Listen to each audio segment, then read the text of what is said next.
Hi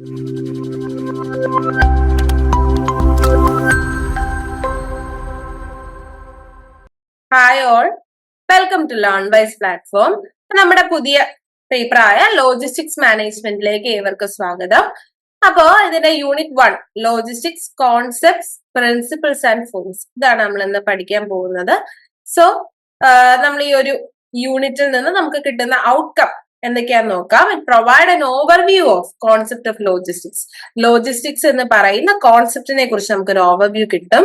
Then discuss the principles, activities and classifications of logistics. ലോജിസ്റ്റിക്സിന്റെ പല principles, ഒരുപാട് principles ഉണ്ട് അതിന്റെ ഒരു ഫംഗ്ഷനിങ്ങിന്. ദെൻ ആക്ടിവിറ്റീസ് ഏതൊക്കെയാണ്, ക്ലാസിഫിക്കേഷൻ, കാര്യങ്ങളെല്ലാം പഠിക്കാം. Then elaborate the operating objectives of logistics. ലോജിസ്റ്റിക്സിന്റെ ഓപ്പറേറ്റിംഗ് ഒബ്ജക്റ്റീവ്സ് ഏതൊക്കെയാണ് and various forms of logistics, ഏതൊക്കെയാണ് ഡിഫറെന്റ് ഫോംസ് ഓഫ് ലോജിസ്റ്റിക്സ്. ഇത്രയും കാര്യങ്ങളാണ് നമ്മൾ ഈ ഒരു യൂണിറ്റിൽ നിന്ന് നമുക്ക് കിട്ടുന്ന ഔട്ട്കം എന്ന് പറയുന്നത്. അപ്പോ നമ്മൾ ആദ്യമായിട്ടാണ് നമ്മൾ ലോജിസ്റ്റിക്സ് പഠിക്കുന്നത്.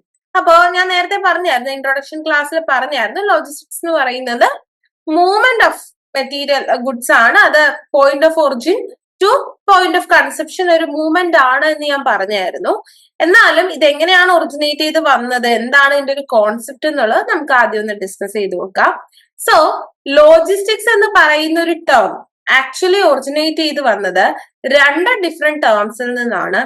ഒന്ന് ഗ്രീക്ക് ടേമായ ലോഗോസ്, രണ്ട് ഫ്രഞ്ച് ടേമായ ലോഗർ. നമ്മുടെ മിക്ക ടേംസും ഗ്രീക്കും ലാറ്റിനും ഫ്രഞ്ചും എല്ലാത്തിനും ജർമ്മനും എല്ലാത്തിൽ നിന്നാണല്ലോ ഡിറൈവ് ചെയ്യുന്നത്. സോ ഇവിടെയും അങ്ങനെ തന്നെയാണ്. ഗ്രീക്ക് ടേമായ ലോഗോസ് വിച്ച് മീൻസ് ഓർഡർ, ഒരു ഓർഡർ. ഓക്കെ, അപ്പൊ ലോജിസ്റ്റിക്സ് ആയിട്ട് കണക്ട് ചെയ്യാം, അവിടെ ഒരു ഓർഡർ ഉണ്ട്. Second one French term loger. Loger means art of war. അപ്പോ എന്താണ് വാർ ആയിട്ട് കണക്ഷൻ ലോജിസ്റ്റിക്സിന്? അതാണ് നമ്മുടെ ലോജിസ്റ്റിക്സ് എന്ന് പറയുന്ന ടേം. നമ്മളിപ്പോ കാണുന്ന മെയിൻലി നമ്മൾ കേൾക്കുന്ന logistics will be related to business. Business ആയിട്ട് റിലേറ്റഡ് ചെയ്ത ലോജിസ്റ്റിക്സ് ആണ് നമ്മൾ കൂടുതലും കേട്ടേക്കുന്നത്, നമുക്ക് ഫെമിലിയർ ആയിട്ടുള്ള, അല്ലെ? പക്ഷെ അങ്ങനെയല്ല. ലോജിസ്റ്റിക്സ് ആദ്യം ആയിട്ട് യൂസ് ചെയ്തത് ആക്ച്വലി പറഞ്ഞാൽ മിലിറ്ററി ഒരു ബേസ്ഡ് ആയിട്ടുള്ള ഒരു ടേം ആണ് ലോജിസ്റ്റിക്സ് എന്ന് പറയുന്നത്. ഇപ്പൊ മിലിറ്ററിയില് ഇപ്പൊ ട്രൂപ്പിന്റെ മൂവ്മെന്റ്, അല്ലെങ്കിൽ അവരുടെ ഫ്യൂവല്, അല്ലെങ്കിൽ അവരുടെ ആർംസ് ആൻഡ് അമ്മ്യൂണിഷൻസ്, ഇതിന്റെയൊക്കെ മൂവ്മെന്റിനെ അവര് വിളിച്ചിരുന്ന ഒരു ടേം ആണ് ഈ പറയുന്ന ലോജിസ്റ്റിക്സ് എന്ന് പറയുന്നത്. ഓക്കെ, അപ്പൊ അവിടെ അതിന്റെ ഒരു നേച്ചർ എന്ന് പറഞ്ഞാൽ ആക്ച്വലി ഒരു മിലിറ്ററി നേച്ചർ ആണ് നമ്മുടെ ഈ ഒരു ലോജിസ്റ്റിക്സ് എന്ന് പറയുന്ന ടേമിന് ഉള്ളത്. ഇനി നമുക്കറിയാവുന്ന ബിസിനസ്സിലുള്ള ലോജിസ്റ്റിക്സ് അപ്പൊ എന്തായിരിക്കും? It's A flow of things from point of origin two point of conception, അല്ലെ? എന്തെങ്കിലും ഒരു കാര്യത്തിന്റെ ഫ്ലോ, അത് എവിടെ ഒറിജിനേറ്റ് ചെയ്യുന്നു അവിടെ നിന്നും എവിടെയാണോ നമ്മളത് എന്ത് ചെയ്യുന്നത്, കൺസെപ്ഷൻ ചെയ്യുന്നത്, അങ്ങോട്ടുള്ള ഒരു ഫ്ലോ ആണ് എന്താന്ന് വിളിക്കുന്നത്, ബിസിനസ്സില് ലോജിസ്റ്റിക്സ് വിളിക്കുന്നത്. ആൻഡ് ഈ ലോജിസ്റ്റിക്സ് എന്ന് പറയുന്ന ടേം ആദ്യം യൂസ് ചെയ്തത് ബാബിലോണിയൻസ് ആണ്. ഓക്കെ, ബാബിലോണിയൻസ് എന്ന് പറഞ്ഞു കഴിഞ്ഞാൽ ഇതൊരു സ്റ്റേറ്റ്, അതായത് പഴയ ഒരു എംപയർ ആയിരുന്നു ബാബിലോൺസ് എന്ന് പറയുന്നത്. അവര് 2000 BC-യില് അവരുടെ ഒരു they have A group of soldiers. Okay, അവരുടെ ട്രാൻസ്പോർട്ടേഷൻ, സപ്ലൈ, സ്റ്റോറേജ് റിലേറ്റഡ് ആയിട്ട് ബാബിലോണിയൻസ് ആണ് ആദ്യമായിട്ട് ഈ പറയുന്ന ലോജിസ്റ്റിക്സ് എന്ന് പറയുന്ന ഒരു ടേം ക്രിയേറ്റ് ചെയ്ത് യൂസ് ചെയ്തത്. ഓക്കെ അല്ലെ? അപ്പൊ അത് ഇങ്ങനെയാണ് അതിന്റെ ഒരു കോൺസെപ്റ്റ് ഒറിജിനേറ്റ് ചെയ്ത് വന്നത്. ഇനി നമ്മൾ കോൺസെപ്റ്റ് പറഞ്ഞു, ഇത് എങ്ങനെയാണ് ഒറിജിനേറ്റ് ചെയ്തതെന്ന് നോക്കാം. സോ നേരത്തെ പറഞ്ഞ വെച്ച് നോക്കുമ്പോൾ ബാബിലോണിയൻസ് 2000 BC-യിലാണ് ഈ ഒരു അവരൊരു ഗ്രൂപ്പ് ഓഫ് സോൾജിയേഴ്സിനെ അവർ ക്രിയേറ്റ് ചെയ്തപ്പോ അവിടെയാണ് ഈ ഒരു ടേം അല്ലെങ്കിൽ ഈ ഒരു കോൺസെപ്റ്റ് ആദ്യമായിട്ട് വന്നത്. അത് നമ്മൾ നേരത്തെ കണ്ടു. ദെൻ അത് ഇപ്പൊ കാണുന്ന ഒരു ടേമിലേക്ക് എത്തിയത് ആക്ച്വലി പറഞ്ഞു കഴിഞ്ഞാൽ ഒരുപാട് ഈ പറയുന്ന പോലെ ഒരുപാട് ഇങ്ങനെ ഒരു സ്റ്റേജസിലൂടെ, ഡെവലപ്മെന്റ് സ്റ്റേജസിലൂടെ വന്നിട്ടാണ് ഇപ്പൊ നമ്മൾ കാണുന്ന ഒരു ലോജിസ്റ്റിക്സ് എന്ന് പറയുന്ന ഒരു കോൺസെപ്റ്റിൽ ഇപ്പൊ എത്തി നിൽക്കുന്നത്. അപ്പൊ അതിന്റെ ഡെവലപ്മെന്റ് എങ്ങനെയാണെന്ന് നോക്കാം. സോ 1765-ല് ഒരു ഫസ്റ്റ് ഇൻഡസ്ട്രിയൽ റെവല്യൂഷൻ ടൈമില് സ്റ്റീം എഞ്ചിൻ, ഓക്കെ, സ്റ്റീം എഞ്ചിന്റെ ഇൻട്രൊഡക്ഷൻ ആക്ച്വലി പറഞ്ഞു കഴിഞ്ഞാൽ which help in mass production of goods. Okay, നമുക്ക് മൂവ്മെന്റ് ഓഫ് ഗുഡ്സ് ആണെങ്കിലും മറ്റും എളുപ്പമാക്കുന്ന ഒരു സിറ്റുവേഷനിലേക്ക് വന്നു. അപ്പൊ നമ്മൾ ഈ ഒരു ടേം കണ്ടെത്തി അതിന് ശേഷം നമുക്ക് എന്ത് ചെയ്തു, ഒരു മാസ് പ്രൊഡക്ഷൻ എന്ന് പറയുന്ന ഒരു കോൺസെപ്റ്റിലേക്ക് നമ്മൾ ഫസ്റ്റ് ഇൻഡസ്ട്രിയലൈസേഷന്റെ ടൈമിൽ നമ്മൾ എത്തി. ദെൻ സെക്കൻഡ് ഇമ്പോർട്ടന്റ് ആയിട്ടുള്ള ട്രാൻസ്ഫോർമേഷൻ എന്ന് പറയുന്നത് സെക്കൻഡ് ഇൻഡസ്ട്രിയൽ റെവല്യൂഷനിലാണ്. അതായത് സെക്കൻഡ് ഇൻഡസ്ട്രിയൽ റെവല്യൂഷനിൽ നമ്മൾ ഒരുപാട് പുതിയ ട്രാൻസ്പോർട്ടേഷൻ, കമ്മ്യൂണിക്കേഷൻ ആയിട്ടുള്ള ഇന്നോവേഷൻസ് ഒക്കെ ഒരുപാട് നമുക്ക് ഉണ്ടായി. ഓക്കെ, ഇപ്പൊ നമ്മൾ അങ്ങനെ ഒരുപാട് ട്രാൻസ്പോർട്ടേഷൻ, കമ്മ്യൂണിക്കേഷൻ ആയിട്ടുള്ള ഒരുപാട് ഇൻവെൻഷൻസ് വന്ന സമയത്ത് ഈ പറഞ്ഞ പോലെ mass production and mass distribution of goods and service എന്ന് പറയുന്ന ഒരു ഇതിലേക്ക് നമ്മൾ എത്താനായിട്ട് നമുക്ക് സാധിച്ചു. ഓക്കെ, അതിന് മുമ്പ് വരെ ഒരു മാസ് പ്രൊഡക്ഷൻ അല്ലെങ്കിൽ ഒരു മാസ് ഡിസ്ട്രിബ്യൂഷൻ എന്ന് പറയുന്നത് നമുക്ക് കഴിയാത്തൊരു കാര്യമായിരുന്നു. After first and second industrial revolution നമുക്ക് ആ ഒരു മാസ് പ്രൊഡക്ഷൻ അല്ലെങ്കിൽ മാസ് ഡിസ്ട്രിബ്യൂഷൻ എന്ന് പറയുന്ന ഒരു ഒബ്ജക്റ്റീവിലേക്ക് നമ്മൾ എത്തുകയാണ് ചെയ്തത്. Then after that, in the beginning of 19th century, F W. Taylor commerce പഠിച്ചവരാണെങ്കിൽ കേട്ടിട്ടുണ്ടാവും. എഫ്.ഡബ്ല്യു. ടൈലർ എന്ന് പറയുന്നത് is known as a father of scientific management എന്നറിയപ്പെടുന്നത്. So F W. ടൈലർ ആക്ച്വലി പറഞ്ഞു കഴിഞ്ഞാൽ he introduce some management principles. Okay, scientific management principles like division of work, അങ്ങനെ ഒരുപാട് കാര്യങ്ങൾ ക്രിയേറ്റ് ചെയ്തു. ആ ഒരു ടൈമിലും ഒരുപാട് revolutions in case of production നമ്മൾ ഒരുപാട് റെവല്യൂഷൻസ് കാണാനുള്ള ഒരു ചാൻസ് അവിടെ ഉണ്ടായിരുന്നു. സോ ഒരുപാട് ചേഞ്ചസ് അവിടെ എഫ്.ഡബ്ല്യു. ടൈലറുടെ ഇൻവെൻഷൻസ് കൊണ്ട് അല്ലെങ്കിൽ അദ്ദേഹത്തിന്റെ ഫോർമുലേഷൻസ് കൊണ്ട് വരുവാണ് അവിടെ ചെയ്തത്. Then after that, after the end of second world war കഴിഞ്ഞതിനുള്ള ശേഷമുള്ള പീരീഡ്, സെക്കൻഡ് വേൾഡ് വാറിന്റെ പീരീഡ് ഏതായിരുന്നു? 1939 to 1945. അതായിരുന്നു നമ്മുടെ സെക്കൻഡ് വേൾഡ് വാർ പീരീഡ് എന്ന് പറയുന്നത്. സോ സെക്കൻഡ് വേൾഡ് വാർ പീരീഡ് കഴിഞ്ഞപ്പോ ആക്ച്വലി പറഞ്ഞാൽ ലോജിസ്റ്റിക്സ് എന്ന് പറയുന്നത് ഭയങ്കര കോമൺലി യൂസ്ഡ് ആയിട്ടുള്ള ഒരു ടേം ആയി മാറി. ഓക്കെ, അതുവരെ അവിടെ മിലിറ്ററി ഒരു കോൺസെപ്റ്റ് ആയിരുന്നു ഉണ്ടായിരുന്നതെങ്കിൽ ആഫ്റ്റർ സെക്കൻഡ് വേൾഡ് വാർ ഇതിനെ മിലിറ്ററി കോണ്ടെക്സ്റ്റിൽ നിന്ന് ഇത് പുറത്തു കടന്നു ടു മാനുഫാക്ചറിങ് കമ്പനീസ്. ആ ഒരു മാനുഫാക്ചറിങ് കമ്പനീസിന്റെ അവരുടെ ആ ഒരു ചെയിൻ ഓഫ് ആക്ടിവിറ്റീസിലേക്ക് ഈ ഒരു ലോജിസ്റ്റിക്സ് എന്ന് പറയുന്ന ഒരു ടേം എത്തുകയാണ് ചെയ്യുന്നത്. Then after that during 1980s ഇതിന് ഒരുപാട് പുതിയ കോൺസെപ്റ്റ്സ് കാര്യങ്ങളെല്ലാം വന്നോടെ. ഇപ്പൊ ആദ്യം ഉണ്ടായിരുന്ന കോൺസെപ്റ്റ് എന്തായിരുന്നു? മിലിറ്ററി കോൺസെപ്റ്റ് ആയിരുന്നു. സോ 1980 ആയപ്പോ പുതിയ കോൺസെപ്റ്റ്സ് വന്നു. ആ പുതിയ കോൺസെപ്റ്റിലേക്ക് എങ്ങനെ എത്തി എന്നുള്ളതാണ് നമ്മൾ സ്റ്റെപ്പ് ബൈ സ്റ്റെപ്പ് ആയിട്ട് ഇപ്പൊ പറഞ്ഞത്. സോ പുതിയ കുറച്ച് കോൺസെപ്റ്റ് ഇതിലേക്ക് വന്നു, like material management. Material management പറഞ്ഞു കഴിഞ്ഞാൽ മൂവ്മെന്റ് ഓഫ് റോ മെറ്റീരിയൽസ് അതാണ്. ദെൻ ഫിസിക്കൽ ഡിസ്ട്രിബ്യൂഷൻ, അതായത് movement of goods and service. Then അതുപോലെ തന്നെ ഒരുപാട് ഇപ്പൊ അത് മാത്രമല്ല ഫിസിക്കൽ ഡിസ്ട്രിബ്യൂഷൻ അങ്ങനത്തെ കാര്യങ്ങളിലേക്കൊക്കെ നമ്മൾ ഫിസിക്കൽ ഡിസ്ട്രിബ്യൂഷൻ, ദെൻ സ്റ്റോറേജ്, അങ്ങനെ ഒരുപാട് കാര്യങ്ങളിലേക്ക് നമ്മൾ എത്തുവാണ് ചെയ്തത്. Then by 2000 due to technological developments, നമുക്ക് ഒരുപാട് ടെക്നോളജിക്കൽ ഡെവലപ്മെന്റ് ഉണ്ടായ even in the field of information technology, നമ്മുടെ IT ആക്ട് ഒക്കെ പാസ്സായത് 2000-ലാണ് അല്ലെ. അപ്പൊ ആ ഒരു ടൈം ആയപ്പോഴേക്കും മൊത്തത്തിൽ ഒരു ടോട്ടൽ ഇന്റഗ്രേഷൻ അവിടെ ഉണ്ടാവുകയാണ് ചെയ്തത് ഒരു ടെക്നോളജിക്കൽ ഡെവലപ്മെന്റ് കൊണ്ട്. സോ ഇവിടെ ലോജിസ്റ്റിക്സിന് കൂടുതൽ ഇമ്പോർട്ടൻസ് കൊടുക്കുകയാണ് ചെയ്തത്. ആൻഡ് ലോജിസ്റ്റിക്സ് എന്ത് ചെയ്തു?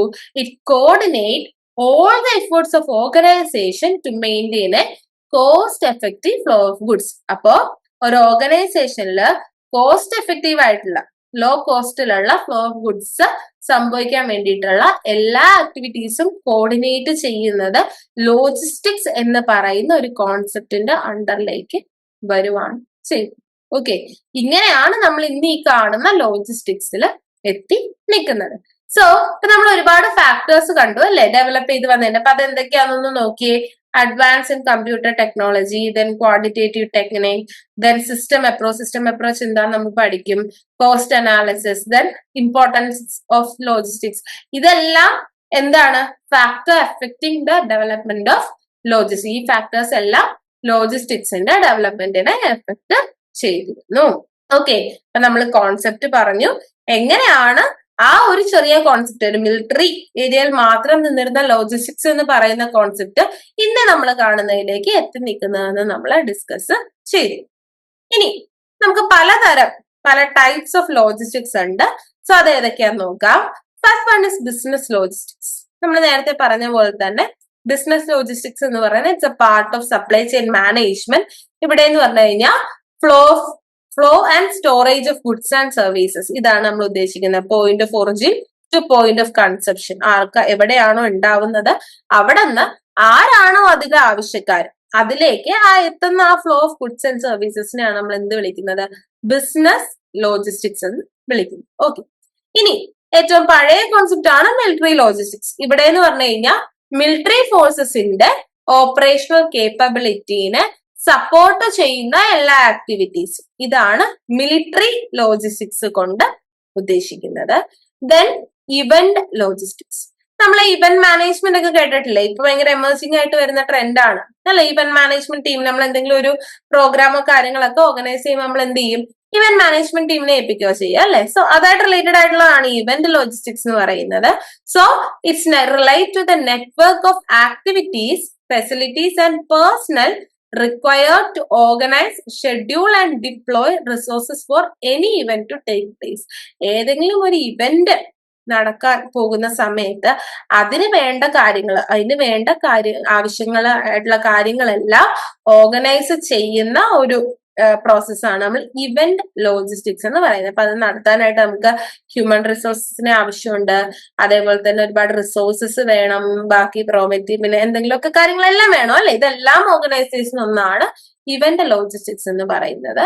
Then we have service logistics. ഇവിടെ എന്ന് പറഞ്ഞു കഴിഞ്ഞാൽ it encompasses the acquisition, scheduling, management of facilities, assets, personnel and material to support and sustain a service operation. ഒരു സർവീസ് ഓപ്പറേഷൻ നടത്താൻ വേണ്ടി ആവശ്യമായ കാര്യങ്ങളെല്ലാം നമ്മൾ എന്ത് ചെയ്യുന്നു? റിലേറ്റ് ചെയ്യുന്ന ഒന്നിനെയാണ് നമ്മൾ സർവീസ് ലോജിസ്റ്റിക്സ് എന്ന് വിളിക്കുന്നത്. ഓക്കെ, അപ്പോ നമ്മള് 4 ടൈപ്സ് ഓഫ് ലോജിസ്റ്റിക്സ് ആ പറഞ്ഞത്. ബിസിനസ് പറഞ്ഞു, മിലിറ്ററി പറഞ്ഞു, ഇവന്റ് പറഞ്ഞു, ദെൻ സർവീസ് പറഞ്ഞു. ഇനി നമ്മൾ ലോജിസ്റ്റിക്സ് പഠിക്കുമ്പോൾ ഈ ഒരു പേപ്പറിലുടനീളം നമ്മൾ കാണാൻ പോകുന്ന കുറച്ച് കോമൺ ടേംസ് നമുക്ക് പരിചയപ്പെടാം. എല്ലാവർക്കും ഈ ടേം ഫെമിലിയർ ആയിരിക്കണം എന്നില്ല. സോ നമുക്ക് നോക്കാം. First one is supplies, commodities, goods, products or stock. ഇതെല്ലാം ഒറ്റ കോൺസെപ്റ്റിലുള്ള ടേം ആണ്. ഇതെന്ന് പറയുന്നത് എന്താണോ ലോജിസ്റ്റിക് സിസ്റ്റത്തിൽ കൂടി ഫ്ലോ ആവുന്നത്.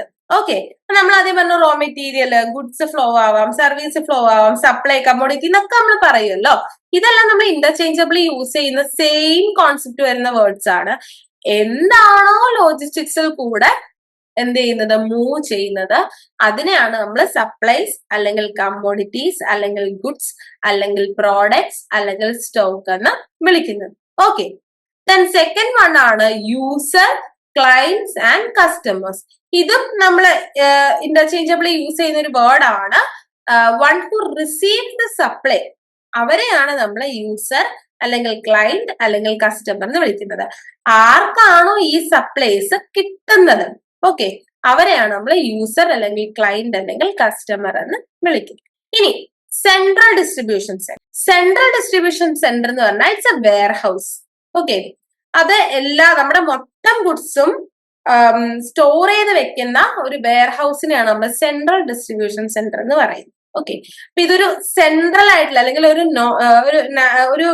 ഒരു പെർട്ടിക്കുലർ ആയിട്ടുള്ള, ഇപ്പൊ ഈ പറയുന്ന നമ്മുടെ ഫെസിലിറ്റിയുടെ അടുത്ത്, ഇപ്പൊ നമ്മൾ പ്രൊഡക്ഷൻ ആണ് ചെയ്യുന്നതെങ്കിൽ ഈ പ്രൊഡക്ഷൻ ഫെസിലിറ്റിയുടെ അടുത്ത് തന്നെ ഉള്ളതായിരിക്കും എന്തെന്ന് പറയുന്നത്, ഈ സെൻട്രൽ ഡിസ്ട്രിബ്യൂഷൻ സെന്റർ എന്ന് പറയുന്നത്. സോ ഈ മാനുഫാക്ചറിങ് പോയിന്റ്സ് എന്ത് ചെയ്യും?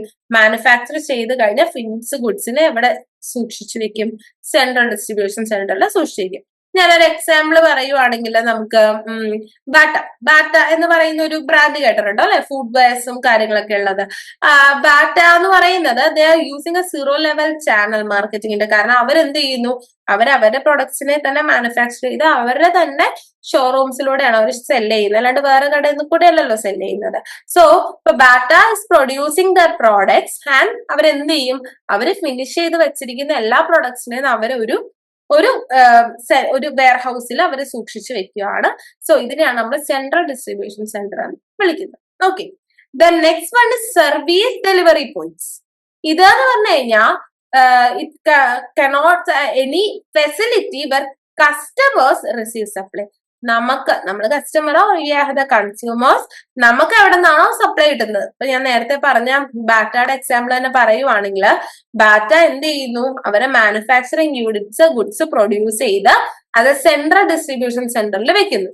ആവശ്യാനുസരണം അത് എങ്ങോട്ട് വരുന്നു, അവരുടെ ഷോപ്പ് കാര്യങ്ങളിലേക്ക് വരുന്നു. സോ അതിനെ നമുക്ക് സർവീസ് ഡെലിവറി പോയിന്റ്സ് എന്ന് വിളിക്കാം. അവിടെ നിന്നാണ് എന്ത് ചെയ്യുന്നത്, നമ്മൾക്ക് ഈ പറയുന്ന ഗുഡ്സ് കിട്ടുന്നത്. അപ്പൊ അത് കസ്റ്റമേഴ്സിനെ ഡയറക്ട്ലി സെർവ് ചെയ്യുന്ന ഒരു ലൊക്കേഷനിലായിരിക്കും, ഭയങ്കര ഉള്ളിലൊന്നും ആയിരിക്കില്ല അല്ലെ. നമ്മള് ബാറ്റ ഷോറൂംസ് ഒക്കെ കണ്ടിട്ടുണ്ടല്ലോ അല്ലെ, അത്യാവശ്യം നല്ല ഏരിയ ആയിരിക്കും, ഭയങ്കര റിമോട്ട് ഏരിയ അങ്ങനെയൊന്നും ആയിരിക്കത്തില്ല. സോ നമുക്ക് ആക്സസ് ചെയ്യാൻ പറ്റുന്ന ലൊക്കേഷൻസിലായിരിക്കും എന്തുണ്ടാവുക, ഈ സർവീസ് ഡെലിവറി പോയിന്റ്സ് ഉണ്ടാവുക. Okay, then next one is inventory. Inventory എന്ന് പറഞ്ഞു കഴിഞ്ഞാൽ നമ്മുടെ ഗുഡ്സ്, നമ്മുടെ കയ്യിലുള്ള ഗുഡ്സ്. ഓക്കെ, അതിനെയാണ് നമ്മൾ ഇൻവെന്ററി. നമ്മുടെ കയ്യിലുള്ള സ്റ്റോക്ക് എന്ന് അതിനെ പറയും. അതിനെയാണ് നമ്മൾ ഇൻവെന്ററീസ് എന്ന് വിളിക്കുന്നത്. ഇനി അടുത്താണ് പൈപ്പ് ലൈൻ. പൈപ്പ് ലൈൻ എന്ന് പറഞ്ഞു കഴിഞ്ഞാൽ ഈ ഒരു entire chain of storage facility and transportation. നമ്മൾ ഗുഡ്സിനെ സ്റ്റോർ ചെയ്ത് അതിനെ ആവശ്യക്കാർക്ക് ട്രാൻസ്ഫർ ചെയ്ത് കൊടുക്കുന്ന ആ ഒരു എൻറ്റയർ ചെയിനെ നമ്മൾ വിളിക്കുന്ന പേരാണ് ഈ പറയുന്ന പൈപ്പ് ലൈൻ എന്ന് പറയും. ഓക്കെ, നമ്മൾ പറയുന്ന നമ്മുടെ ലോജിസ്റ്റിക്സ് കോൺസെപ്റ്റില് നമ്മളെ ലോജിസ്റ്റിക്സ് സിസ്റ്റം എന്ന് പറയുന്നത് തന്നെ നമ്മൾ പൈപ്പ് ലൈൻ എന്നുള്ള പേരിലാണ് നമ്മൾ വിളിക്കുന്നത്. ആ ഒരു വോൾ പ്രോസസ് ആണ് പൈപ്പ് ലൈൻ എന്ന് പറയുന്നത്. And next term is lead time. Lead time എന്ന് പറഞ്ഞു കഴിഞ്ഞാൽ ആക്ച്വലി ഇതൊരു നെഗറ്റീവ് കോൺസെപ്റ്റാ. അതായത് ഇപ്പോ പുതിയ സ്റ്റോക്ക് ഓർഡർ ചെയ്യുന്നതും ആ സ്റ്റോക്ക് ഡെലിവറി ചെയ്യുന്നതും തമ്മിലുള്ള ടൈം ഗ്യാപ്പ്. ഇപ്പൊ ഞാൻ ഓർഡർ ചെയ്തു, 2 ദിവസത്തിലാണ് അത് വരുന്നതെങ്കിൽ, 2-ാം ദിവസം വരുന്നെങ്കിൽ 2 days is the lead time. Okay, ഇത് നെഗറ്റീവ് കോൺസെപ്റ്റ് ആണെന്ന് പറയാനുള്ള കാര്യം വെച്ചാൽ ഈ 2 ദിവസം എടുക്കുന്നത് നമ്മൾ എന്ത് ചെയ്യണം, ഇത് കുറയ്ക്കാനായിട്ട് നോക്കണം. പെട്ടെന്ന് നമ്മളിപ്പോ ഓൺലൈനിൽ ഒരു കാര്യം ഡെലിവറി ചെയ്യുകയാണെങ്കിൽ കൂടെ 15 ദിവസം അല്ലെങ്കിൽ 20 ദിവസമാണ് ഡെലിവറി ടൈം എന്ന് പറയുമ്പോൾ നമുക്ക് എന്തുണ്ടാവുമോ, ഇത്രയും സമയം എടുക്കുമോ എന്ന് നമ്മൾ ചോദിക്കും. നേരെ മറിച്ച് നമ്മൾ express delivery, fast delivery, within 48 hours എന്നൊക്കെ പറയുമ്പോൾ നമുക്കൊരു സന്തോഷമാണ് അല്ലെ. അതുപോലെ തന്നെയാ ലീഡ് ടൈം എന്ന് പറയുന്നത് എന്താണ്, ഒരു നെഗറ്റീവ് കോൺസെപ്റ്റ് ആണ്. ഈ പറയുന്ന എങ്ങനെയാ നമ്മൾ ഓർഡർ ചെയ്യുന്നത്, നമ്മൾ എത്തുന്നത്. അപ്പൊ നമ്മൾ ചിലപ്പോൾ കംപ്ലീറ്റ് നമ്മുടെ റോ മെറ്റീരിയൽ തീർന്നിട്ടാണ് ഓർഡർ ചെയ്യുന്നതെങ്കിലോ നമുക്ക് ആ ലീഡ് ടൈം എന്ന് പറയുന്നത് വേസ്റ്റേജ് ഓഫ് ടൈം ആയിട്ട് വരും. സോ അവിടെ എന്ത് ചെയ്തിരിക്കണം, ലീഡ് ടൈം കുറയ്ക്കാനായിട്ടാണ് ലോജിസ്റ്റിക്സ് മാനേജേഴ്സ് നോക്കേണ്ടത്. ഇതാണ് ലീഡ് ടൈം എന്ന് പറയും. ഓക്കെ അല്ലേ, ക്ലിയർ അല്ലേ? ഇനി ഒരു ഓർഗനൈസേഷനില് ലോജിസ്റ്റിക്സിന്റെ റോള് അല്ലെങ്കിൽ ഫങ്ഷൻസ് എന്തൊക്കെയാന്ന് നോക്കാം. So it start with the purchase of raw materials മേടിക്കുക എന്നുള്ളതാണ് ഫസ്റ്റ് സ്റ്റെപ്പ്. ദെൻ അതിനെ കൺട്രോൾ ചെയ്യുക, പ്രൊഡക്ഷന് വേണ്ടി അതിനെ കൊടുത്ത് പ്രൊഡക്ഷൻ മാനേജ്മെന്റ് ചെയ്യുക, ദെൻ അതിന്റെ ഓപ്പറേഷൻ കൺട്രോൾ ചെയ്യുക, ദെൻ ഡിമാൻഡ് മാനേജ് അതായത് ഫോർകാസ്റ്റ് ചെയ്യുക ആവശ്യങ്ങള്, then long term planning. Okay, അപ്പൊ പ്രോജക്ട് മാനേജ്മെന്റ് ഇതൊക്കെ ലോങ് ടേം പ്ലാനിങ്ങിൽ വരില്ല. ഇതാണ് പൊതുവെ ഒരു ലോജിസ്റ്റിക്സിന് ഒരു ഓർഗനൈസേഷനുള്ള ഫംഗ്ഷൻ എന്ന് പറയും. ഇനി സർവീസ് സെക്ടർ ആണെങ്കിലോ ഡിസ്ട്രിബ്യൂഷൻ ഓഫ് എന്താ സർവീസ് ആവശ്യം, ഇപ്പൊ വെള്ളം അല്ലെങ്കിൽ ഗ്യാസ്, പോസ്റ്റൽ സർവീസ്, ഓക്കെ, ഇതെല്ലാം സർവീസ് സെക്ടറിൽ വരുന്നതാ. അത് ആ ഒരു ഡിസ്ട്രിബ്യൂഷൻ സിസ്റ്റം ആണ് സർവീസ് സെക്ടറിൽ ഇവരുടെ ഫംഗ്ഷൻ എന്ന് പറയുന്നത്. സോ ഇവിടെ ഫ്ലോ ഓഫ് മെറ്റീരിയൽ മാത്രമാണോ നമ്മൾ ലോജിസ്റ്റിക്സ് നോക്കുന്നത്? അല്ല, ഫ്ലോ ഓഫ് ഇൻഫോർമേഷനും ഉണ്ട്. സോ ഇവിടെ ലോജിസ്റ്റിക്സ് എന്ന് പറയുന്നത് it studies the functional activities determining flow of material along with its related information. Material മാത്രമല്ല പോകുന്നത്, related information to that material കൂടി എന്ത് ചെയ്യുന്നുണ്ട്, അവിടെ ഫ്ലോ ചെയ്യുന്നുണ്ട്. ഇനി ഞാൻ ചോദിക്കട്ടെ, നമ്മളിപ്പോ റോ മെറ്റീരിയൽ മേടിച്ചെടുത്തു, നമ്മൾ ആ ഗുഡ്സ് ഒക്കെ പ്രൊഡ്യൂസ് ചെയ്തു, നമ്മൾ വെയർ ഹൗസിൽ സൂക്ഷിച്ചു, ആവശ്യമായ സമയത്ത് ട്രാൻസ്പോർട്ട് ചെയ്തു, സർവീസ് ഡെലിവറി പോയിന്റിലെത്തി, കസ്റ്റമേഴ്സിന് കിട്ടി. അതുകൊണ്ട് കാര്യം തീരുന്നുണ്ടോ? ഇല്ല. നമുക്ക് പോസ്റ്റ് സെയിൽ സർവീസും കൂടി അവിടെ ഇൻക്ലൂഡഡ് ആയിട്ടുള്ള ഒന്നായിട്ടാണ് വരുന്നത്. ഇപ്പൊ ലോജിസ്റ്റിക്സ് എന്ന് പറഞ്ഞ കോൺസെപ്റ്റിൽ എന്തൊക്കെ ഉണ്ടാവും നോക്കിയേ. മെയിൻ ആയിട്ട് കസ്റ്റമർ സാറ്റിസ്ഫാക്ഷൻ വേണം. അതായത് നമ്മൾ ആർക്കാണോ ഇത് കൊടുക്കുന്നത് അവര് സാറ്റിസ്ഫൈ ആവണം. ഇന്റഗ്രേറ്റഡ് എഫോർട്ട് വേണം. ആരൊക്കെ തമ്മില്? Product, price, place and promotion. ഇത് നാലും തമ്മിൽ. ഇത് നാലും കേട്ടിട്ടുണ്ടോ ഇതിനു മുമ്പ്? 4 P's ഓഫ് മാർക്കറ്റിംഗ് എന്ന് പറയും. ഓക്കെ, പില്ലേഴ്സ് ആണ് 4 P's of marketing. Product, price, place and promotion. 4 P's. ഇവര് തമ്മിലുള്ള ഒരു ഇന്റഗ്രേഷൻ അവിടെ വേണം. ദെൻ കമ്പനിക്ക് അല്ല പ്രോഫിറ്റ് കിട്ടണം. പ്രോഫിറ്റ് മാത്രമല്ല എയിം. എന്തൊക്കെ എയിം ഉണ്ട്? കസ്റ്റമറിനെ സാറ്റിസ്ഫൈ ചെയ്യണം. എല്ലാ എഫോർട്ടും കോർഡിനേറ്റ് ചെയ്ത് എന്തിലേക്ക് എത്തണം? നമ്മുടെ ഈ പറയുന്ന കമ്പനിയുടെ പ്രോഫിറ്റിലേക്ക് നമ്മൾ എത്തണം. അത് ലോങ് ടേം പ്രോഫിറ്റബിലിറ്റി. അതായത് ഇന്ന് മാത്രം പ്രോഫിറ്റ് കിട്ടിയതല്ല, ലോങ് ടേമിലേക്ക്, ലോങ് റണ്ണിലും എന്ത് വേണം? അവിടെ പ്രോഫിറ്റ് വേണം. ദെൻ കോസ്റ്റ് റെഡ്യൂസ് ചെയ്യാനും പറ്റണം. ടോട്ടൽ കോസ്റ്റ് റെഡ്യൂസ് ചെയ്യാനും അവിടെ പറ്റും. ഇനി നമ്മൾ നേരത്തെ കണ്ടായിരുന്നു സിസ്റ്റം അപ്രോച്ച് എന്താന്നുള്ളത്. അപ്പൊ സിസ്റ്റം അപ്രോച്ച് എന്താന്നാണ് പറയുന്നത്. സോ സിസ്റ്റം അപ്രോച്ച് എന്ന് പറഞ്ഞു കഴിഞ്ഞാൽ ഈ ലോജിസ്റ്റിക്സ് എന്ന് പറയുന്നത് ആക്ച്വലി പറഞ്ഞു കഴിഞ്ഞാൽ ഒരു വലിയ ചെയിൻ ഓഫ് ആക്ടിവിറ്റിയാ അല്ലെ. എങ്ങനെയാ? അവിടെ ഫ്ലോ ഓഫ് മെറ്റീരിയൽ ഉണ്ട്. സപ്ലയർ എന്ത് ചെയ്യും? മാനുഫാക്ചേഴ്സിന് മെറ്റീരിയൽ ഫ്ലോ ചെയ്യുന്നുണ്ട്, ദെൻ കൊടുക്കുന്നുണ്ട്. അത് ഫൈനലി എവിടെ എത്തും? എന്റെ കസ്റ്റമേഴ്സിലേക്ക് എത്തുവാണ് ചെയ്യുന്നത്. അപ്പൊ അവിടെ ഒരു സീക്വൻഷ്യൽ ഓർഡർ ഉണ്ട്. ഓക്കെ, അപ്പൊ നമ്മൾ എന്താണ് നമ്മുടെ മെയിൻ എയിം? കസ്റ്റമർ സാറ്റിസ്ഫൈ ചെയ്യണം ത്രൂ റെഡ്യൂസ്ഡ് കോസ്റ്റ്. ഈ എല്ലാ ആക്ടിവിറ്റിയും എന്താണ്? ഇന്റർ റിലേറ്റഡ് ആയിട്ട് വരുന്ന ഒരു ചെയിൻ പോലെ വരുന്ന ഒന്നാണ്. സോ ഇതിനെയാണ് നമ്മൾ സിസ്റ്റംസ് അപ്രോച്ച് എന്ന് വിളിക്കുന്നത്. ഓക്കെ അല്ലെ? അപ്പൊ ആ ഒരു chain of activity, flow of material തൊട്ട് എവിടം വരെ ആ ഒരു ഫൈനൽ കസ്റ്റമേഴ്സിന് ഗുഡ്സ് എത്തിക്കുന്നത് വരെയുള്ള ആ ചെയിൻ ഓഫ് ആക്ടിവിറ്റിനെയാണ് നമ്മൾ എന്ത് വിളിക്കുന്നത്? System approach. അങ്ങനെ ആ ഒരു അപ്രോച്ച് ആയതുകൊണ്ട് നമ്മൾ സിസ്റ്റം അപ്രോച്ച് എന്ന് വിളിക്കുന്നത്. ആൻഡ് ഇതിന് കുറച്ച് ഫങ്ഷണൽ ഏരിയാസ് ഉണ്ട് ലോജിസ്റ്റിക്സിന്. അത് ഏതൊക്കെയാന്ന് നോക്കാം. First one is information flow. നേരത്തെ ഞാൻ പറഞ്ഞ പോലെ തന്നെ ഗുഡ്സ് മാത്രമല്ല ഇൻഫർമേഷനും കൂടി എന്താവുന്നുണ്ട്? ഈ പറയുന്ന ഓരോ ലെവൽസിലേക്ക് ഫ്ലോ ചെയ്യുന്ന വരുന്നുണ്ട്. Then warehousing. വെയർഹൗസിംഗ് എന്ന് പറഞ്ഞാൽ സ്റ്റോറേജ് ആണ് ഉദ്ദേശിക്കുന്നത്. Then inventory control. Inventory control എന്ന് പറഞ്ഞു കഴിഞ്ഞാൽ നമ്മൾ സ്റ്റോക്ക് മാനേജ്മെന്റ് ആണ് ഇൻവെന്ററി കൺട്രോൾ കൊണ്ട് ഉദ്ദേശിക്കുന്നത്. Then packaging. എന്തും കൂടിയാണ് നല്ല പാക്കേജ്. ഇപ്പൊ കടയിൽ കാണുന്ന പാക്കേജിങ് നല്ല അട്രാക്റ്റീവ് ആയിരിക്കും. ട്രാൻസ്പോർട്ട് ചെയ്യുമ്പോഴോ ട്രാൻസ്പോർട്ടേഷൻ പാക്കേജിംഗ് എന്ന് പറഞ്ഞാൽ എങ്ങനെയാ? ഭയങ്കര കാർഡ്ബോർഡ് ബോക്സിലൊക്കെ വലിയ ഇതൊക്കെ ആയിട്ട് ഒട്ടിച്ച് അല്ലെ ഡാമേജ് വരാണ്ട്. പാക്കേജിങ്ങും ആക്ച്വലി ലോജിസ്റ്റിക്സിന്റെ കീഴിൽ വരുന്ന. ദെൻ ട്രാൻസ്പോർട്ടേഷൻ എന്ന് പറഞ്ഞാൽ മൂവ്മെന്റ് ഓഫ് ഗുഡ്സ്. ഓക്കെ, ഇത്രയും കാര്യങ്ങളാണ് ഇതിന്റെ ലോജിസ്റ്റിക്സിന്റെ ഫങ്ഷണൽ ഏരിയാസ് എന്ന് പറയുന്നത്. ഓക്കെ അല്ലേ? സോ നമ്മുടെ നെക്സ്റ്റ് ടോപ്പിക്കിലേക്ക് പോവാം. Logistics principles, activities and classification. ഇതില് പ്രിൻസിപ്പിൾസും ആക്ടിവിറ്റീസും ഞാൻ ഈ ഒരു പാർട്ടിൽ പറയാം. ഇനി നമുക്കൊരു സെക്കൻഡ് പാർട്ട് ഉണ്ട് ഈ യൂണിറ്റിന്. കാരണം എല്ലാം കൂടി ഒരുമിച്ച് കേട്ട് കഴിഞ്ഞാൽ നമുക്കൊരു കൺഫ്യൂഷൻ വരും അല്ലെ. നമ്മുടെ സെക്കൻഡ് പാർട്ടിലായിരിക്കും നമ്മൾ ക്ലാസിഫിക്കേഷൻ ഡിസ്കസ് ചെയ്യുന്നത്. ജസ്റ്റ് പ്രിൻസിപ്പിളും ആക്ടിവിറ്റി മാത്രം നമുക്ക് ഈ ഒരു പാർട്ടിൽ പറയാം. നമുക്ക് ആദ്യം പ്രിൻസിപ്പിൾസ് നോക്കാം. സിമ്പിൾ ആയിട്ടുള്ള കാര്യങ്ങളാണ് കേട്ടോ. പ്രിൻസിപ്പിൾസ് എന്ന് പറയുമ്പോൾ വലിയ പ്രിൻസിപ്പിൾ ഒന്നുമല്ല, സിമ്പിൾ ആയിട്ടുള്ള കാര്യങ്ങളാണ്. നോക്കിയേ, it includes a movement of എന്തിന്റെയൊക്കെ മൂവ്മെന്റാ? റൈറ്റ് മെറ്റീരിയൽ അല്ലെങ്കിൽ റൈറ്റ് പ്രോഡക്റ്റ്. നമുക്ക് എന്താണ് ആവശ്യം, നമ്മൾ എന്താണ് ആവശ്യപ്പെട്ടത്, ആ റൈറ്റ് മെറ്റീരിയൽ അല്ലെങ്കിൽ റൈറ്റ് പ്രോഡക്റ്റ് എന്ത് ചെയ്യണം? അവിടെ മൂവ്മെന്റ് ഉണ്ടായിരിക്കണം. Okay. Second one, right quantity. നമ്മൾ പറഞ്ഞ ക്വാണ്ടിറ്റി കുറയാനും പാടില്ല. കുറഞ്ഞ പ്രശ്നം. ഇപ്പൊ ഞാൻ പ്രൊഡക്ഷന് വേണ്ടിയിട്ട് 10 കിലോ പറഞ്ഞു, 5 കിലോ വന്നുള്ളൂ. എന്ത് പറ്റി? പ്രൊഡക്ഷൻ അവിടെ വെച്ച് നിന്ന് പോകും അല്ലെ, ഷോർട്ടേജ് വരും. ഇനി കൂടിപ്പോയാലോ? 10 കിലോ പറഞ്ഞെടുത്ത് 15 വന്നാലോ? അവിടെ ബിൽഡിംഗ് അപ്പ് സ്റ്റോക്സ്, അതായത് ബൾക്ക് സ്റ്റോക്ക് വരാനുള്ള ചാൻസ് ഉണ്ട്. അപ്പൊ അത് പറ്റില്ല. എന്ത് ക്വാണ്ടിറ്റി ആണോ കറക്റ്റ്, ആ റൈറ്റ് ക്വാണ്ടിറ്റിയിൽ വരണം. ദെൻ അടുത്തത് റൈറ്റ് കണ്ടീഷൻ, അതായത് ക്വാളിറ്റി അവിടെ ഉദ്ദേശിക്കുന്നത് കറക്റ്റ് ആയിട്ടുള്ള ക്വാളിറ്റിയിൽ. ലോ ക്വാളിറ്റി ആണെങ്കിലോ നമ്മളെ ഫൈനൽ ഗുഡ്സും അതുമാതിരി തന്നെ ഇരിക്കും അല്ലെ. അപ്പൊ നമ്മൾ കൊടുക്കുന്ന പൈസക്ക് എന്തായിരിക്കണം? റൈറ്റ് ആയിട്ടുള്ള ക്വാളിറ്റി കിട്ടണം. At right time. ഇന്ന് കിട്ടേണ്ടത് നാളെ കിട്ടിയിട്ട് കാര്യമുണ്ടോ? ഇല്ല. നമുക്ക് ആ ഒരു ടൈംലി അവൈലബിലിറ്റി കൂടി നമ്മൾ അവിടെ കൺസിഡർ ചെയ്യണം. Then right place. എവിടെയാണോ വേണ്ടത് അവിടെ അത് കിട്ടണം. ഓക്കെ, ഏത് പ്ലേസിലാണോ ക്ലയന്റ് ഉള്ളത് അവിടെ അത് കൊടുക്കണം. At right cost. ഓക്കെ, നമുക്ക് ഒരു ഫെയർ കോസ്റ്റ് എന്ന് പറയുന്ന ഒരു കോൺസെപ്റ്റ് ഉണ്ട് അല്ലെ. ചെറിയൊരു എന്തെന്ന് പറയുമ്പോൾ നമുക്ക് ഓരോന്നിനും നമ്മുടെ മനസ്സിലുണ്ട് ഏകദേശം ഇത്ര രൂപ അല്ലെ. അതാണ് ഫെയർ കോസ്റ്റ് കോൺസെപ്റ്റ് എന്ന് പറയുന്നത്. സോ ആ ഒരു റൈറ്റ് കോസ്റ്റിൽ കിട്ടണം. And to the right customers. ആർക്കാണോ അത് കറക്റ്റ് ആയിട്ട്, ഏത് കരങ്ങളിലാണോ അത് കൃത്യമായി എത്തേണ്ടത്, അതാത് കൈകളിൽ അത് എത്തിക്കപ്പെടുകയും ചെയ്യണം. ഇതാണ് പ്രിൻസിപ്പിൾസ് ഓഫ് ലോജിസ്റ്റിക്സ് എന്ന് പറയുന്നത്. അപ്പൊ right material, right quantity, right condition, right time, right place, right cost and right customers. Okay, then ഇതിന് നമ്മുടെ ലാസ്റ്റ് ടോപ്പിക് ആണ് key logistics activity.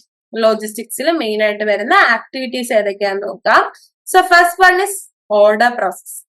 Okay, order processing എന്ന് പറഞ്ഞാൽ എന്താ? നമ്മുടെ ഓർഡേഴ്സ്, ഇപ്പൊ ഞാൻ ഓർഡർ ചെയ്യുവാണ്. സോ റിസീവിങ്, ഹാൻഡ്ലിങ്, ആ ഓർഡർ എന്ത് ചെയ്തു? ഫയൽ ചെയ്ത് റെക്കോർഡ് ചെയ്ത് വെക്കുവാണ്. ഓക്കെ, അപ്പൊ റിലയബിൾ ആയിട്ടുള്ള ഒരു ഇതില് നമ്മൾ എന്ത് ചെയ്യുന്നു? നമ്മൾ റെക്കോർഡ് ചെയ്ത് വെക്കാം. നമുക്കൊരു ഓർഡർ കിട്ടി, ഇങ്ങനത്തെ ഒരു ഓർഡർ കിട്ടി, ഇന്ന് ഇതിൽ കൊടുക്കണം. ഓക്കെ, ഇതാണ് ഓർഡർ പ്രോസസ്സിംഗ് എന്ന് പറയുന്നത്. സോ എന്ത് ചെയ്തു? നമ്മൾ ഓർഡർ പ്ലേസ് ചെയ്തു, കസ്റ്റമർ ഓർഡർ പ്ലേസ് ചെയ്യുന്നു, and the commercial team will accept the order. കസ്റ്റമറിൽ നിന്ന് കിട്ടുന്ന ആ ഓർഡറിനെ കൊമേഴ്ഷ്യൽ ടീം എന്ത് ചെയ്യുന്നു? ആ ഒരു ഓർഡറിനെ അക്സെപ്റ്റ് ചെയ്യുന്നു. Second one is procurement. Procurement എന്ന് പറഞ്ഞു കഴിഞ്ഞാൽ obtaining materials from outside. Okay, എവിടെയാണോ നമുക്ക് ആവശ്യമായ മെറ്റീരിയൽ, റോ മെറ്റീരിയൽ കാര്യങ്ങളുള്ളത്, അവിടെ നിന്ന് അതിനെ പ്രൊക്യൂർ ചെയ്യുന്ന, അറ്റൈൻ ചെയ്യുന്ന അല്ലെങ്കിൽ ഒബ്റ്റെയിൻ ചെയ്യുന്ന ഒരു പ്രോസസ്സിനെയാണ് നമ്മൾ എന്ത് വിളിക്കുന്നത്? പ്രൊക്യൂർമെന്റ് എന്ന് വിളിക്കുന്നത്. Then material handling. അപ്പൊ നമ്മൾ എന്ത് ചെയ്തു? നമ്മൾ ഓർഡർ പ്ലേസ് ചെയ്തു, ദെൻ നമുക്ക് ആ പ്രൊഡക്റ്റ് എന്ത് ചെയ്തു? പ്രൊക്യൂർ ചെയ്തു. ദെൻ മെറ്റീരിയൽ ഹാൻഡ്ലിംഗ്, നമ്മുടെ കയ്യിലുള്ള മെറ്റീരിയലിനെ നമ്മൾ എന്ത് ചെയ്യുന്നു? നമ്മൾ ആ മെറ്റീരിയൽ ഹാൻഡിൽ ഉദ്ദേശിക്കുന്ന മൂവ്മെന്റിനെ ഹാൻഡിൽ ചെയ്യുക എന്നുള്ള ഒരു മീനിങ് ആണ് അവിടെ വരുന്നത്. സോ ആ മെറ്റീരിയലിനെ കൃത്യമായി എന്ത് ചെയ്യണം? ഓർഡേഴ്സ് എഫക്റ്റീവ് ആയിട്ട് നമ്മൾ എന്ത് ചെയ്യണം? ഹാൻഡിൽ ചെയ്യുന്ന ഒരു പ്രോസസ്സാണ് മെറ്റീരിയൽ ഹാൻഡ്ലിംഗ് എന്ന് പറയുന്നത്. ഇപ്പൊ ഡിസ്പാച്ച് ചെയ്യുക, അതൊക്കെ മെറ്റീരിയൽ ഹാൻഡ്ലിംഗിൽ വരുന്നതാണ്. Then warehousing. വെയർഹൗസിംഗ് എന്ന് പറഞ്ഞാൽ സ്റ്റോറിംഗ് ഓഫ് ഫിനിഷ്ഡ് ഗുഡ്സ്. നമ്മുടെ കയ്യിലുള്ള ഫിനിഷ്ഡ് ഗുഡ്സിനെ നമ്മൾ എന്ത് ചെയ്യുന്നു? അത് വിറ്റ് തീരുന്നവരെ സ്റ്റോർ ചെയ്യുക. ഇതിനെയാണ് നമ്മൾ വെയർഹൗസിംഗ് എന്ന് പറയുന്നത്. ഈ വെയർഹൗസിൽ നിന്നായിരിക്കും എന്ത് ചെയ്യുന്നത്? ഈ പറയുന്ന പല സ്ഥലത്തേക്കും ഇതിന്റെ ഡിസ്ട്രിബ്യൂഷൻ കാര്യങ്ങളെല്ലാം സംഭവിക്കുന്നത്. ഇതാണ് വെയർഹൗസിംഗ്. ദെൻ വെയർഹൗസിംഗ് കഴിഞ്ഞാൽ ഇൻവെന്ററി കൺട്രോൾ വരും. ഇൻവെന്ററി കൺട്രോൾ എന്ന് പറഞ്ഞാൽ ഇൻവെന്ററി എന്ന് പറയുന്നത് സ്റ്റോക്ക് ആണെന്ന് ഞാൻ പറഞ്ഞു. സോ ഇപ്പൊ റോ മെറ്റീരിയലോ വർക്ക് ഇൻ പ്രോഗ്രസ്സോ ഒക്കെ നമ്മുടെ കയ്യിൽ ഉണ്ടെങ്കിൽ അതിനെ നമ്മൾ സ്റ്റോക്ക് എന്ന് വിളിക്കും. സോ സ്റ്റോക്കിനെ കൺട്രോൾ ചെയ്യുക, അതാണ് ഇൻവെന്ററി കൺട്രോൾ ഉദ്ദേശിക്കുന്നത്. ഇപ്പൊ ഈ കൊമേഴ്സ് പഠിച്ചവരൊക്കെയാണെങ്കിൽ നിങ്ങൾ EOQ എന്ന് പറയുന്ന ഒരു ടേം കേട്ടിട്ടുണ്ടാവും, എക്കണോമിക് ഓർഡർ ക്വാണ്ടിറ്റി.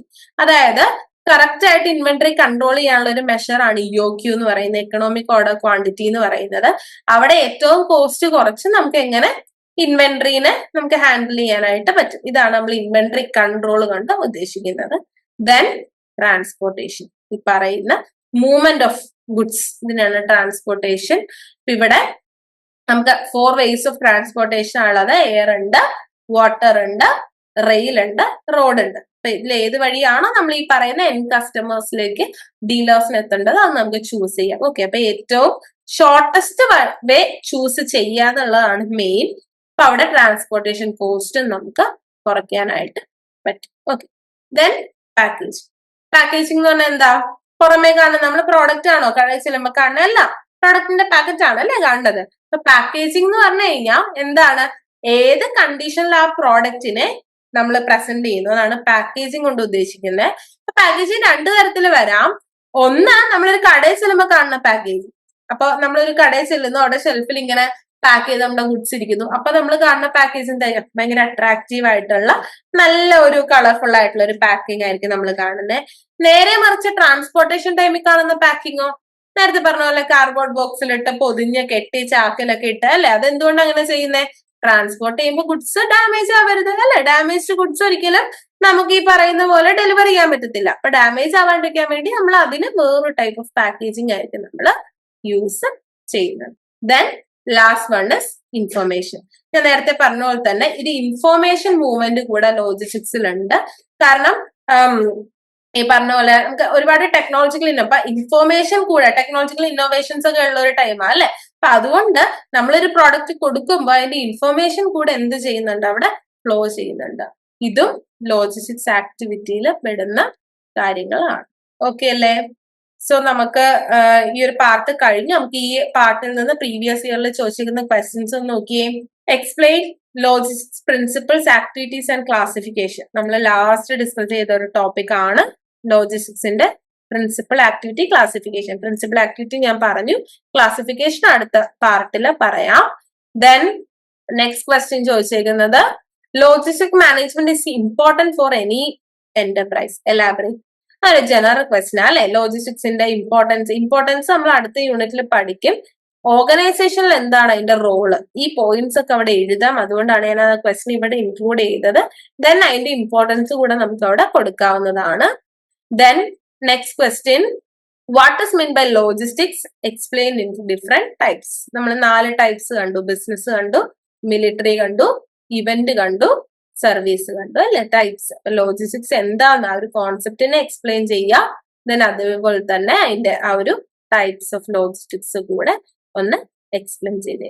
ഓക്കെ, ഈ ക്വസ്റ്റ്യൻസ് ഒക്കെ നമ്മള് പല എക്സാംസിനായിട്ട് ചോദിച്ചേക്കും. സോ നമുക്ക് ബാക്കിയുള്ള നെക്സ്റ്റ് പാർട്ടിനെ ഡിസ്കസ് ചെയ്യാം. So thank you.